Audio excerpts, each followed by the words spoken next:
इस कार्यक्रम के पुण्यार्चक हैं गुणायतन परिवार। गुणायतन परिवार द्वारा भोपाल में बड़ी सार्थक पहल की गई है, जिसमें बच्चों को संस्कार युक्त और गुणवत्तापूर्ण शिक्षा देने का मौका मिल रहा है। ये बच्चों की व्यवस्था की गई है, जिसमें 6वीं 7वीं के बच्चे इस साल लिए जाएंगे और 11वीं 12वीं और सीए फाउंडेशन के बच्चों को यहाँ रखा जाएगा। ये मेधावी छात्रों को प्रावीण्य के आधार पर उसे प्रविष्टि मिलेगी। पूरे देश भर से प्रविष्टियाँ आएगी। प्रत्येक कक्षा में मात्र 30-30 बच्चों का ही चयन होगा और चयनित बच्चे वे होंगे जो अपनी प्रतिभा के बल पर चुने जाएंगे और उनको एक प्रकार की स्कॉलरशिप दी जाएगी। ये छात्रवृत्ति के तहत पढ़ेंगे। गुणायतन के समाज कल्याण की दिशा में एक बहुत अच्छी पहल है और ये सार्थक पहल है। इसकी शुरुआत भोपाल से हो रही है। ये भोपाल वालों के लिए बहुत गौरव का विषय है। इसके लिए गुणायतन के साथ विद्यासागर इंस्टीट्यूट और सेज और एपीटी, इन तीनों को भी मैं बहुत बहुत आशीर्वाद देता हूँ।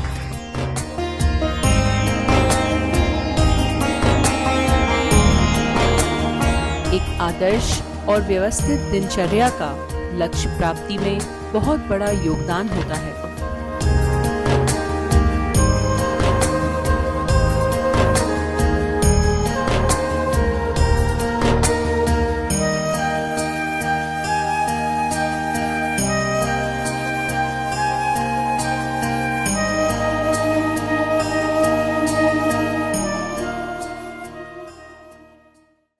एक लंबे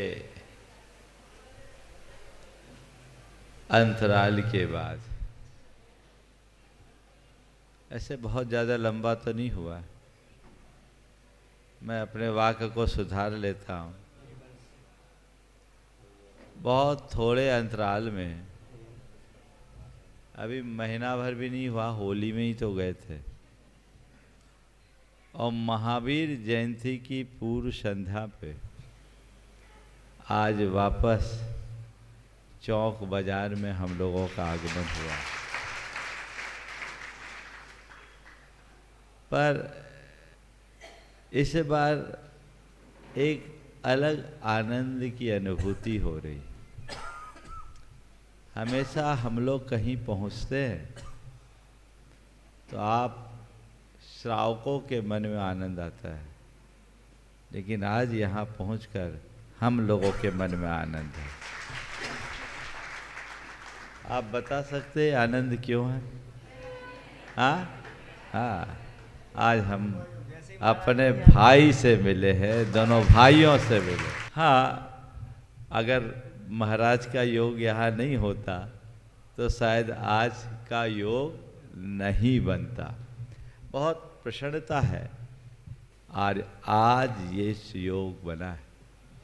अभी महाराज श्री की भावना आप लोगों ने सुनी और महाराज जी, दोनों महाराज, बल्कि 2 और थे, 4 अब आधे हो गए ये सब ललितपुर के चातुर्मास से बहुत अच्छे से जुड़े रहे और बड़े अध्यवसायी, अध्ययनशील, लगनशील, विनम्र और सेवा भावी इनकी छवि रही है, जो आज भी दिखाई पड़ती है और वर्षों से ये धर्म की प्रभावना में उसी तरह निरत है।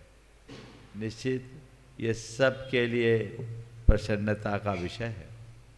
आने वाले दिनों में महावीर जयंती है, जिसकी आप सब पूरी तैयारी कर रहे हैं। हमें भगवान महावीर की जयंती को एक आयोजन की तरह नहीं, एक अवसर की तरह संपन्न करना चाहिए। आयोजन तो हम लोग हर वर्ष कर लेते हैं और उत्सव भी मना लेते हैं, लेकिन किसी आयोजन या उत्सव को यदि एक अवसर के रूप में लें तो हम उसका बहुत बड़ा लाभ उठा सकते हैं। महावीर जयंती हम सब के लिए अवसर है भगवान महावीर और उनके जीवन दर्शन को जन जन तक पहुंचाने की। भगवान महावीर ने हमें जो संदेश दिया, हमें चाहिए कि पहले हम उसे खुद आत्मसात करें और स्वयं आत्मसात करके औरों तक उसे पहचानने की कोशिश करें। बंधुओं, भगवान महावीर के हम सब उपासक हैं।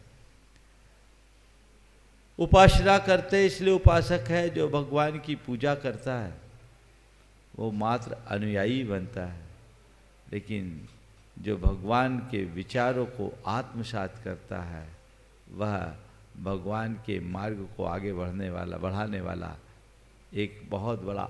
हम अनुयायी तो बने हैं, लेकिन अनुयायी बनने के साथ साथ हमें चाहिए कि हम भगवान महावीर के जीवन दर्शन को जन जन तक पहुंचाने वाले सिपाही भी बने। आज हमारी जिम्मेदारी है कि हम भगवान महावीर के अहिंसा, संयम, तप मूलक संदेश को जन जन तक पहुंचाएं। आज हमारे लिए मौका है विश्व पटल पर इस बात को स्थापित करने का कि भगवान महावीर का जीवन दर्शन पूरे विश्व में शांति और सद्भावना को स्थापित करने का आधार बन सकता है। हम जैन धर्म को जन धर्म के रूप में प्रतिष्ठापित कर सकते हैं।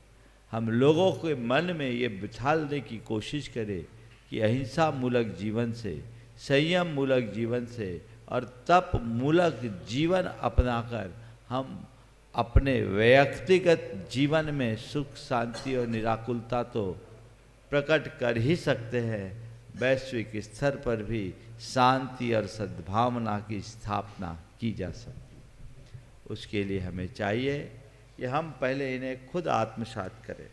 हमारा जीवन स्वयं अहिंसामय बने, संयममय बने, तपमय बने और इसके साथ हम औरों को अहिंसा, संयम और तप के लिए प्रेरित कर सके। ये पुरुषार्थ हमारा होना। अहिंसामय जीवन हो।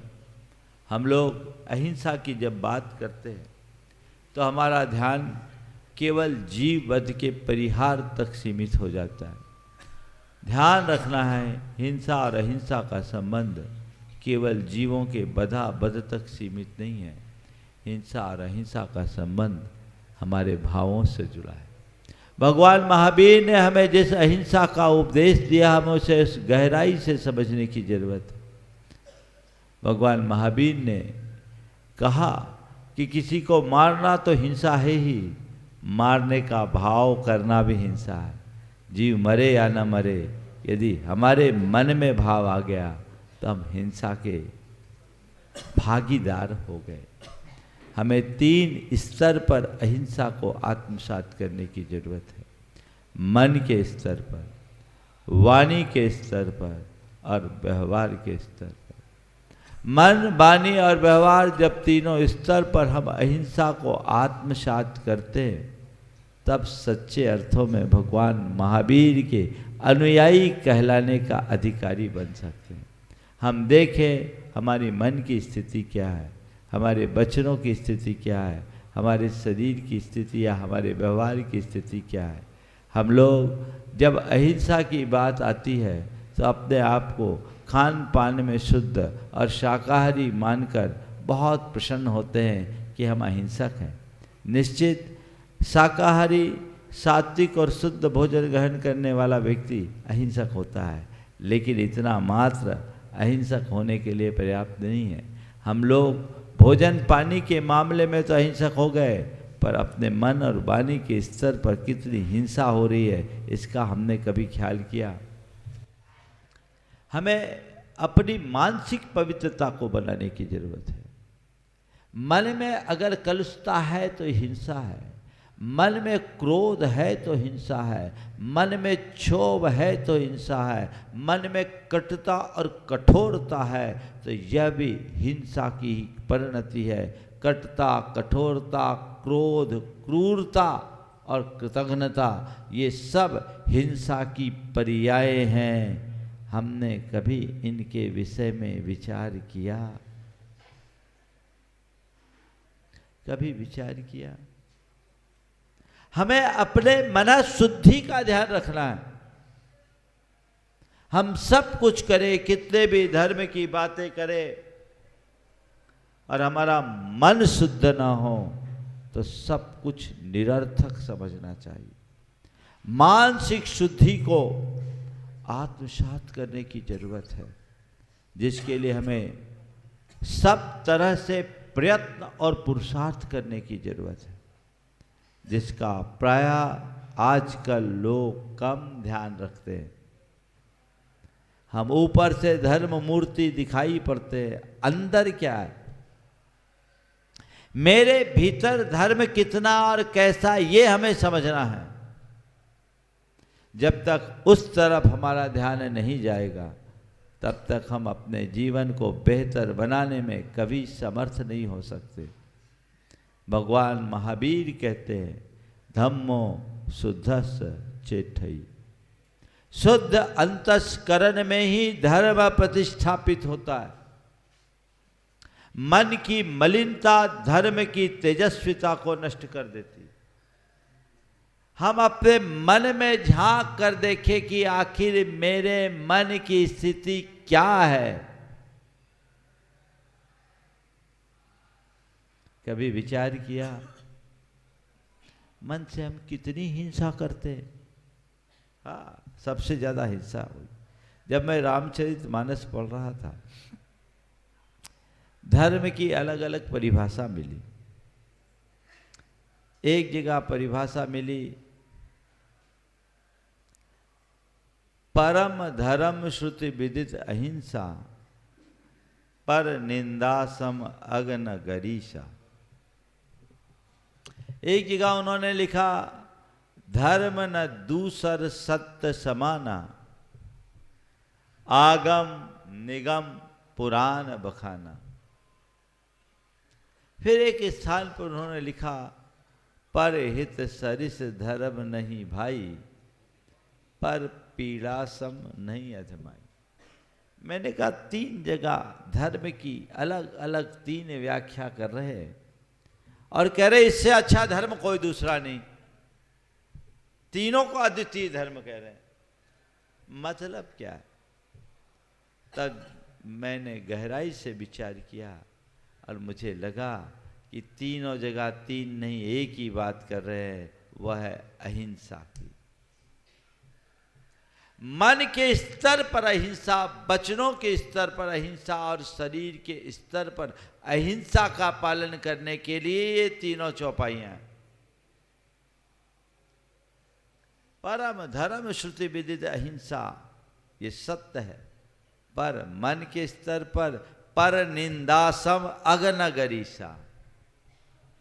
दूसरों के प्रति निंदा, दूसरों का निंदा का भाव रखना, ईर्ष्या, जलन, द्वेष और दुर्भावना, ये सब मानसिक हिंसा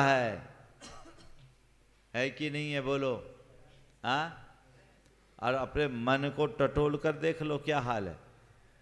एक पति पत्नी दोनों जा रहे थे, रास्ते में एक कुआं पड़ा, लिखा था चमत्कारी कुआं, और उसमें लिखा था इस कुआं में झांकते ही मनोकामना पूरी हो जाती। इस कुआं में झांको तो मनोकामना पूरी हो जाती। पहले पति झांका, उसके बाद उसने पत्नी से कहा तू भी अपनी मनोकामना पूरी कर ले। पत्नी झांकने के लिए झुकी, कुछ ज़्यादा झुक गई, सो धड़ाम से कुएं में गिर गई। पत्नी झांकने के लिए झुकी, कुछ ज़्यादा झुक गई, सो धड़ाम से कुएं में गिर पड़ी। पति ने कहा, हे भगवान, मुझे ये थोड़ी पता था कि इतनी जल्दी मनोकामना पूरी होती है। सामने प्यार जताते हैं और मन में तकरार पालते हैं। विचार करो, आखिर मनोदशा कैसी है? मन की इस अवस्था को बदलना बेहद जरूरी है। यदि ये परिवर्तन हम नहीं करते तो जीवन कभी बेहतर नहीं बन सकता। हम एक धर्मी व्यक्ति के रूप में अपनी पहचान भले बना ले, लेकिन जिसकी मन में मलिनता है, जो मन जन मलिनता को पाल रखा है, मान करके चलना, उसने अभी धर्म को सही अर्थों में पहचाना ही नहीं है। धर्म के मर्म को पहचानो। लोग तुम्हें धर्मी कहे, इसमें कोई बड़ा अर्थ नहीं है। तुम धर्म को आत्मसात करो, यही परमार्थ है। ये प्रयत्न होना चाहिए। मनोशुद्धि, मानसिक शुद्धि बहुत जरूरी है। मन जब स्वच्छ होता है तो वाणी भी ठीक होती है और व्यवहार भी निर्मल होता है। लेकिन मन ही गड़बड़ तो सब गड़बड़ हो जाता है। इसलिए इसे संभालिए और उसका पुरुषार्थ कीजिए। संयम इसी का नाम है। जिसने एक मन को जीत लिया उसने सबको जीत लिया। मनो विजेता जगतो विजेता। मन को जीत लेने वाला सारे जगत को जीत लेता है। तो मन को जीतने का प्रयत्न और पुरुषार्थ हम सबका होना चाहिए। मन को जीतने का पुरुषार्थ हमें प्रमुखता से करने की जरूरत है। उस पर ध्यान दें। मनस शुद्धि के उपक्रम में मैं आप सबसे कहना चाहूँगा, सारा संसार अपने मन के कारण परेशान है। आज डिप्रेशन के सबसे ज़्यादा शिकार लोग हो रहे हैं। आज से 8 वर्ष पूर्व के आंकड़े के अनुसार भारत में 8.5 करोड़ लोग डिप्रेशन के शिकार थे। सबका मन शुद्ध हो जाए तो मन जन सारी बीमारियां ठीक हो जाए, और मन शुद्ध हो जाए तो पूरा संसार शुद्ध हो सकता है। और मन की शुद्धि करना है तो भगवान महावीर के संदेशों को आत्मसात कर लो। हमें जन जन तक ये बात समझाना है कि भगवान महावीर मन, वाणी और शरीर के स्तर पर अहिंसा, संयम और तप का पाठ पढ़ाते हैं, उसे ही धर्म बताते हैं। अपने मन पर संयम और लगाम लगाने की कला सीखे। भावना योग उसका एक सशक्त आधार है। प्रयास करे, पुरुषार्थ करे, जनता को ये बात समझाने की कोशिश करे कि हमारे द्वारा किया जाने वाला पूजा पाठ और कर्मकांड धर्म नहीं है। जीवन का रूपांतरण ही सच्चा धर्म है। और जैन धर्म का यही मूल आधार है। जैन धर्म आत्मा की शुद्धि पर बल देता है। जैन धर्म का परम लक्ष्य मोक्ष है। मोक्ष का मतलब क्या है? दोषों से मुक्ति, दुर्बलताओं से मुक्ति, दुर्गुणों से मुक्ति और दुखों से मुक्ति। दोष, दुर्बलता दूर, दुर्गुण और दुख जब दूर होंगे तो मोक्ष होगा। और उस मोक्ष को प्राप्त करने के लिए धर्म को आत्मसात करने की जरूरत है। और धर्म को आत्मसात करने के लिए मन को निर्मल बनाने की आवश्यकता है। सब चीजें एक साथ होगी। शुद्धि जीवन को विशुद्ध बनाती। अहिंसा मन के स्तर पर, अहिंसा वचनों के स्तर पर, दूसरे में जीवन में वाणी में संयम होना चाहिए। आप देखिए सुबह से सोने तक अपने वचन प्रणाली की क्या स्थिति है। आप यदि अपशब्दों का प्रयोग करते हैं, आप यदि आरोपजनक, आरोप परक शब्दों का प्रयोग करते हैं, आक्षेप लगाते हैं, आलोचना करते हैं, अपमानजन्य शब्दों का प्रयोग करते हैं, तो यह भी एक प्रकार की हिंसा है। किसी को आघात पहुंचाना हिंसा है कि नहीं? आघात शस्त्रों का भी होता है और आघात शब्दों का भी होता है। शस्त्रों का आघात बहुत जल्दी भर जाता है, लेकिन शब्दों का आघात जन्म जन्मांतरों तक पीड़ित करता है, कष्ट देता है। आप देखो, शस्त्र तो आपके पास नहीं है और शस्त्र से आघात करना भी नहीं चाहते, क्योंकि आप अहिंसा धर्म के पुजारी हो। लेकिन शब्दों से कब किस पर कैसा आघात होता है इसका ख्याल है? बोलो। गाली गलौज करना, सामने वाले के स्वाभिमान पर ठेस पहुंचाना, किसी को नीचा दिखाना, अपमानित करना, उसके मन को चोट पहुंचाना, क्या हिंसा नहीं है? बोलो। क्या बात है, इतने धीमे क्यों बोल रहे हैं? और तुम लोग तो अहिंसक हो कि नहीं? अहिंसक हो कि नहीं? बोलो तो।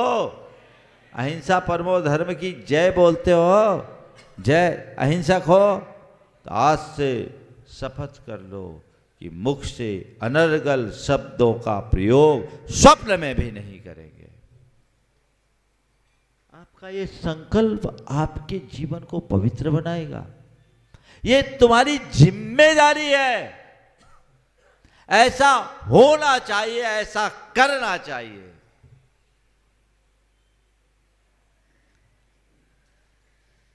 जीवन अपना है, संभालना भी खुद को ही है। हमारे जीवन को कोई दूसरा न तो संभाल सकता है न संवार सकता है। खुद को ही संभालना है, खुद को ही संभालना है। और खुद को संभालने और संवारने के लिए हमें संकल्पित होना पड़ेगा। हम उसे आत्मसात करें और लोगों को उसे आत्मसात करने के लिए प्रेरित भी करें। यदि ऐसा सुमार्ग हमने अपना लिया तो जीवन धन्य हो गया, वैसा समझना। इस बार की महावीर जयंती परंपरागत महावीर जयंती मनाने की जगह मौलिक तरीके से मनाओ और ये बात सोचो कि अभी तक हमने महावीर को माना है, आज से हम महावीर की मानेंगे। इतना ही तो तय करना है। महावीर को तो आप सब मानते हो, पर महावीर की एक नहीं मानते। भगवान महावीर कहते हैं, देख, जो मुझे मानता है उसको मैं महत्व नहीं देता, पर जो मेरी मानता है उसका महत्व कभी कम नहीं होता। देखो, महावीर को मानने वाले नीचे बैठे हैं और महावीर की मानने वाले सबको आपने ऊपर बिठाया है ना। यही तो अंतर दिख रहा है। जिस दिन तुम मान लोगे, तुम भी जहां वहां से ऊंचे उठ जाओगे। भगवान महावीर हम सबको उठा देखना चाहते हैं। अच्छा, एक बात बताओ, एक पिता की दो संतान, एक ऐसी जो 24 घंटे उसकी सेवा करता हो पर बात एक नहीं मानता हो, और दूसरा अपनी व्यस्तता बस सेवा तो नहीं करता पर बात एक नहीं काटता, एक भी बात नहीं काटता। बोलो, तुम्हारे दो पेटों में तुम किससे ज़्यादा प्रसन्न होगे, पहले वाले से या बाद वाले से? दूसरे वालों से ना। तो भगवान महावीर की दो संतानों में तुम कहाँ हो? कहाँ हो? श्रावक धर्म का या साधु धर्म का, दो धर्म का उपदेश भगवान ने दिया जो अहिंसा, संयम, तप मूलक है। तुम दो में एक में भी स्थान बनाए? अगर बनाए तो भगवान महावीर के सही संतान होने का गौरव पाओगे, और नहीं बना पाए तो फिर मामला, मैं अब कुसंतान तो नहीं कहूँगा, मैं तो ये मानता हूँ यहाँ जितने बैठे हैं ना, सब भगवान महावीर की श्रेष्ठ संतानें हैं। बजा तो लो अपने लिए ताली, तुम्हारी प्रशंसा कर रहा हूँ।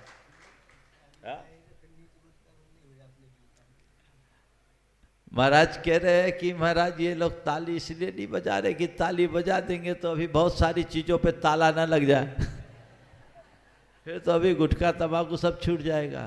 ध्यान रखना बंधुओं, गुटखा तंबाकू वगैरह तो छोड़ने की चीज़ें हैं, पर उतना मात्र करने से धर्मी होगे, भूल मत रखना।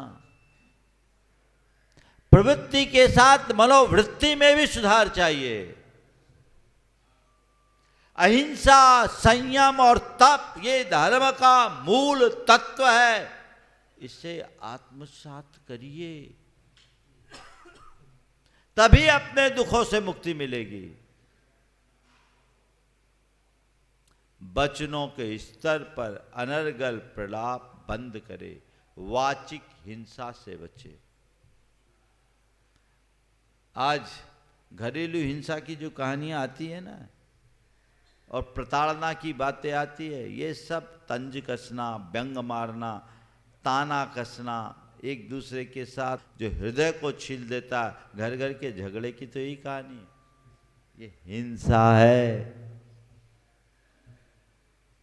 तीसरे स्तर पर है शरीर के स्तर पर अहिंसा, पर हित संपादन करना, किसी का घात नहीं करना, अपने आचार में, अपने आहार में, अपने व्यवहार में और अपने व्यापार में इसका विचार करना, ये शरीर के स्तर की अहिंसा है। इसे अपनाए। इसके साथ संयम, मन के स्तर पर संयम, वचनों के स्तर पर संयम और अपने व्यवहार में संयम, ये धर्म है। मन पर संयम मतलब मन को अशुद्ध विचारों से मुक्त रखना, अप्रभावित रखना, अपने विचारों का प्रहरी बनना। जब कभी भी मन में कोई दुर्विचार आए तो तत्क्षण अपनी निंदा गरहा करके अपने आप को उससे अलग करना, ये मनोगत संयम है। वचन के स्तर पर संयम, बोलने से पहले तौलने की कला अपनाना, वही बोलना जो सबके लिए हित, मित और प्रिय हो। ये संयम है ना, ये हर जगह रखना चाहिए। आप लोग कुछ जगह तो संयम की मूर्ति बनते हो, जैसे अपनी दुकान में। उस समय ग्राहक के सामने कितने हम्बल होते हो, कितने विनम्र होते, और संयम की प्रतिमूर्ति। कहाँ कुछ अनर्गल बोल भी दे तो मुस्कुरा करके आप उनको बड़ी विनम्रता से जवाब देते हो कि नहीं? हाँ, लेकिन जितना संयम तुम दुकान में रखते हो उतना संयम अपने घर में रख पाते हो? बोलो, क्या हो गया? जब हम दुकान में संयम रख सकते तो घर में भी संयम रखा जा सकता है। संयम का आधार है विवेक। विवेक का मतलब अपने हिताहित का बोध। जिस मनुष्य के हृदय में हिताहित का बोध जगता है, यानी विवेक जाग जाता है, और जिसका विवेक जागृत होता है उसके जीवन में संयम स्वतः प्रकट हो जाता है। विवेक को जागृत करके चले ताकि हम अपने वाचिक स्तर पर भी संयम रखें। संयम का आधार विवेक है। अपने विचार में विवेक, अपनी वाणी में विवेक, अपने व्यवहार में विवेक, अपने खान पान में विवेक। संयम के लिए आपको इसकी बहुत जरूरत है। क्या खाना क्या नहीं खाना इसका विवेक है, रखो। और अब तो मैं कहता हूं केवल यही विवेक नहीं, क्या देखना क्या नहीं देखना इसका भी विवेक रखो। सबसे खतरनाक तो ये, क्या खाना क्या नहीं खाना इसका विवेक तो फिर भी लोग रख लेते, क्या देखना क्या नहीं देखना इसका विवेक बहुत कम लोगों में बचा है। और क्या सुनना क्या नहीं सुनना इसका भी विवेक नहीं बचा। देखने का विवेक, सुनने का विवेक, बोलने का विवेक, खाने का विवेक होना चाहिए। व्यसन बुराइयों से अपने आप को मुक्त कीजिए। ये संयम है। मन के स्तर पर, वचनों के स्तर पर, मन के स्तर पर, वाणी के स्तर पर और व्यवहार के स्तर पर विवेक मूलक जीवन ही संयम है। अपना विवेक जगाइए, अविवेक और अतिरेक से बचिए। ये जीवन को पवित्र बनाएगा। और तीसरा है तप, जीवन को तपोमय बनाए। जब कभी भी तपस्या की बात आती है तो हमारी दृष्टि व्रत उपवास के प्रति चले जाती है। यदि किसी व्यक्ति के लिए कहा जाए बड़ा तपस्वी है, तो हमारे आँखों के सामने एक ऐसे व्यक्ति की छवि उभरती है जो खूब खूब उपवास करता है ना, कठोर कठोर आसन लगाता है, ध्यान लगाता है, उसको हम एक तपस्वी के रूप में देखते हैं। संत कहते हैं व्रत उपवास करने वाला तपस्वी होता है, इसमें कोई संशय नहीं। लेकिन ये तो केवल बाहरी तप है, अपने इच्छाओं का निरोध ही वास्तविक तप है। मैं आपसे कहता हूं, जब तपस्या की बात आए, इच्छाओं के निरोध पर ध्यान दें। पर मुझे पता है इच्छाओं पर पूर्णतः निरोध आप नहीं कर सकते, कोई दिक्कत नहीं, पर असद इच्छाओं पर नियंत्रण तो रखा जा सकता है। मन की अशुभ इच्छाओं पर नियंत्रण रखो,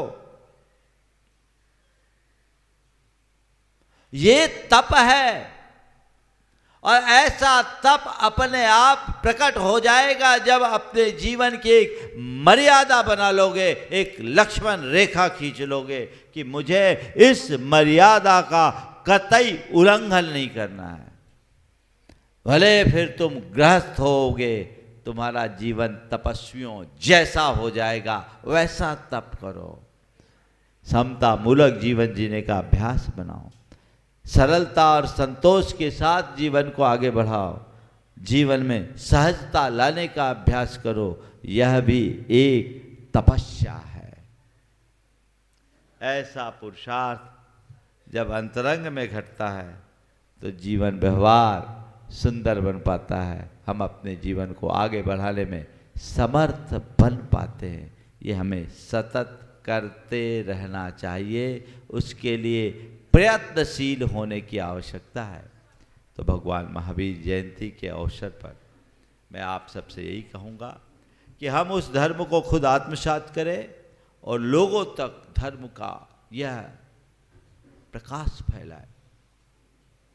हमें तब प्रसन्नता होनी चाहिए कि जो धर्म के संस्कार मेरे अंदर है वो मेरे आने वाली पीढ़ियों में हो, और ये संस्कार जन जन में दिखे, ये प्रयास। यदि ऐसा जग गया तो समझना हमने जीवन को बहुत ऊंचा आगे बढ़ा दिया। आगामी 10 तारीख को महावीर जयंती, आप लोगों ने अपनी तैयारी कर ली, हम लोग भी इसी के लिए आए। महाराज जी भी आपके चौक में आए तो कोई और काम से थे भोपाल, पर चौक तो महावीर जयंती के लिए आए। बिल्कुल, तो ये महावीर जयंती का योग बना है, तो योग बना है तो पूरे उत्साह के साथ बनाओ। और आप लोग महावीर जयंती में शोभा यात्रा निकालते हो, मैं पूरे भोपाल वासियों से कहना चाहूँगा, इस बार की शोभा यात्रा चौक की सर्वश्रेष्ठ शोभा यात्रा होनी चाहिए। यहाँ गुरुदेव के सानिध्य में भी महावीर जयंती हुई, हम लोग भी सन 1999 की महावीर जयंती यहाँ कर चुके हैं। इस बार विशेष होनी चाहिए, भव्यता के साथ होनी चाहिए, और थोड़ा जल्दी करो। 7:30 बजे शोभा यात्रा की शुरुआत होनी चाहिए, क्योंकि तुम लोग तो नाश्ता करके आओगे। तो ये त्रिदिवसीय कार्यक्रम में आज से ही महावीर जयंती शुरू हो गई, चौक का ये लाभ मिला। हम लोग कल प्रातःकाल रविंद्र भवन में कार्यक्रम करके कल का शंका समाधान चौक में मिलेगा। कल 9 तारीख है ना, कल का शंका समाधान इसी चौक के इसी हॉल में होगा। और परसों प्रातःकाल धर्म सभा की शुरुआत करके हम लोग प्रोफेसर कॉलोनी में जाएंगे, जहां मध्याह्न में विराट धर्म सभा होगी। आप सभी सारे कार्यक्रमों को समयबद्ध तरीके से संपन्न करें और धर्म प्रभावना में एक महत्वपूर्ण स्थान दें। मुलायतन परिवार द्वारा भोपाल में बड़ी सार्थक पहल की गई है, जिसमें बच्चों को संस्कार युक्त और गुणवत्तापूर्ण शिक्षा देने का मौका मिल रहा है। ये बच्चों की व्यवस्था की गई है, जिसमें 6वीं 7वीं के बच्चे इस साल लिए जाएंगे और 11वीं 12वीं और सीए फाउंडेशन के बच्चों को यहाँ रखा जाएगा। ये मेधावी छात्रों को प्रावीण्य के आधार पर उसे प्रविष्टि मिलेगी। पूरे देश भर से प्रविष्टियाँ आएगी। प्रत्येक कक्षा में मात्र 30-30 बच्चों का ही चयन होगा और चयनित बच्चे वे होंगे जो अपनी प्रतिभा के बल पर चुने जाएंगे और उनको एक प्रकार की स्कॉलरशिप दी जाएगी। ये छात्रवृत्ति के तहत पढ़ेंगे। गुणायतन के समाज कल्याण की दिशा में एक बहुत अच्छी पहल है और ये सार्थक पहल है। इसकी शुरुआत भोपाल से हो रही है। ये भोपाल वालों के लिए बहुत गौरव का विषय है। इसके लिए गुणायतन के साथ विद्यासागर इंस्टीट्यूट और सेज और एपीटी इन तीनों को भी मैं बहुत बहुत आशीर्वाद देता हूँ।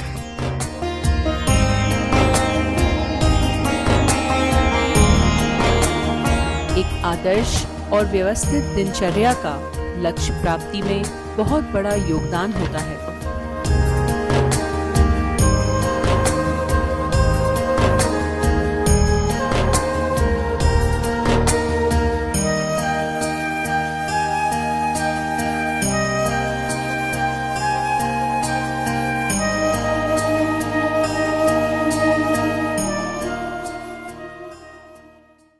इस कार्यक्रम के पुण्यार्जक थे गुणायतन परिवार।